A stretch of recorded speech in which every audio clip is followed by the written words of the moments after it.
মুআয ইবনে জাবাল রাদিয়াল্লাহু তাআলা আনহুকে আল্লাহ রাসূল সাল্লাল্লাহু আলাইহি ওয়াসাল্লাম তিনি ইয়ামানের গভর্নর করে পাঠিয়েছেন। তো পাঠানোর আগে he was explaining a teaching guideline to his fellow সাহাবা। ওনাকে শিখাইতেছেন তুমি যে যাবা মুআল্লিম হিসেবে, গভর্নর হিসেবে কিভাবে দাওয়াতটা দিবে আগে শোনো। তিনি মুআয ইবনে জাবালকে বললেন, ইন্নাকা তা'তি কওমান মিন আহলিল কিতাব।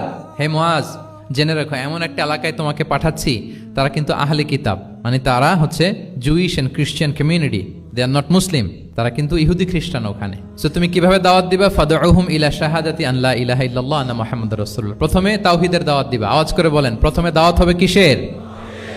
তাওহীদের। ফা ইনহুম আতাউ লিযালিক, বাক্যটা খেয়াল করেন, যখন তারা এটা মেনে নিবে, এটাতে অভ্যস্ত, তারপর তুমি দাওয়াত দিবা যে আল্লাহ প্রতিদিন 5 ওয়াক্ত সালাত ফরজ করেছেন।